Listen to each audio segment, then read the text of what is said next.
And welcome back once again to Utica High School, where the Chieftains were winners here tonight, 75-73 over a very tough Shamrock team. It didn't look like that when we started, as the Chieftains really took it to the Shamrocks in that first quarter, running up a big 16-point lead in that first quarter. And the Shamrocks would have to battle back, and battle back they did in the fourth quarter. They finally caught up, tied the game, and it was back and forth at that point in that fourth quarter.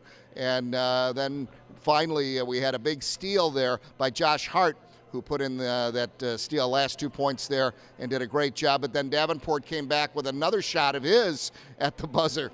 And Davenport led the way with 25 points, leading all scorers, including East Detroit. Also for East Detroit, 18 points for Anderson. So those were their two top scorers. For the Utica Chieftains, our key player didn't disappoint at all. Hollingsworth had 16, but Josh Hart led the way with 18, who had the most. And again, with that key shot at the very end, the steal and the basket to wrap it up and put things away for the Chieftains. Chieftains now go to 9-1, 4-1 in the MAC White, which is right behind the leader. So they are still there and need to be reckoned with in the MAC White.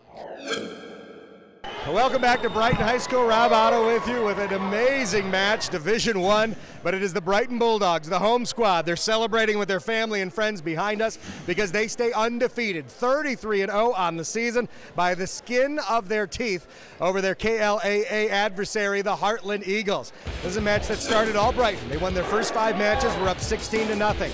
The next 5 matches went to the Heartland Eagles, who then led the Bulldogs 20-16. After that, back and forth. Eventually, we're all locked up at 23 points. Heading into the final match, the 135-pounders. It was Evan Hoshaw against Marcus Lopez, and it is Hoshaw who gets the pin with 44 seconds remaining in the second period against Lopez. 16 points. 29-23 victory for the Brighton Bulldogs. Again, two teams, I mentioned it right after the match, that both believe they're going to have something to say about who wins the MHSAA Championship at Division I this year. 7-3 now in the conference for the Michigan Center Cardinals. And Clarence, a game of really two halves, kind of a close half in the first half, back and forth they went a little bit. Michigan Center took over, but in the second half here, as we take a look at the highlights of the game, they really took over and dominated defensively. Yeah, absolutely. I mean, in the first half of this game, again, both teams struggled to find a rhythm. Brooke Taylor early with the pull-up jump shot. You know, she did a great job for that team on the glass. There was some early offense, really did more in terms of her defense and her rebounding. There, Stegmeyer is able to get the layup.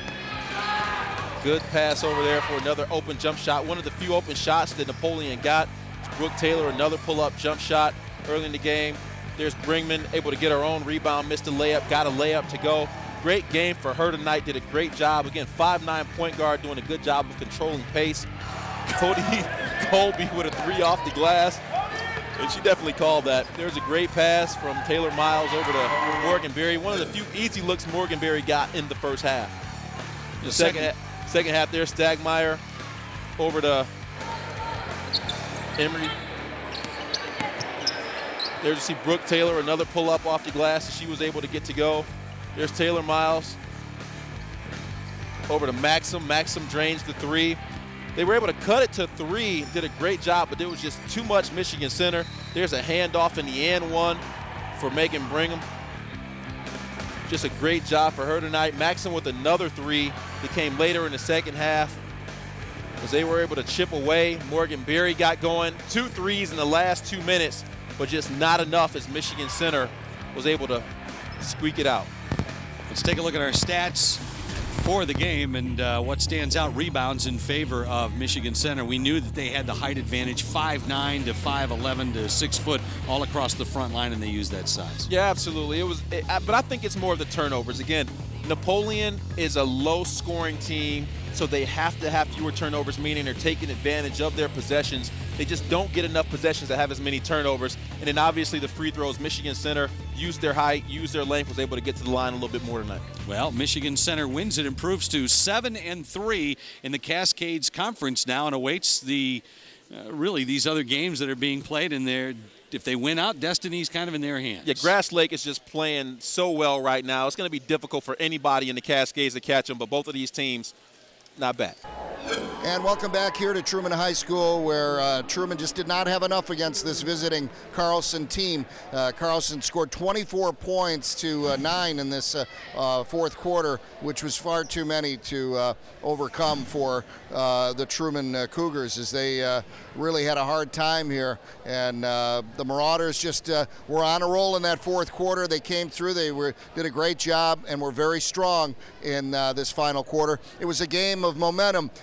We had some swings. At one point, Truman had the lead by 10 points, and that was to start the fourth quarter, but a very hot start right off the bat for the Marauders, and that took care of things right away, and they continued to roll. The man who was rolling was really Dayton Aaron. Aaron had a total of 19 points on the night to lead all scorers.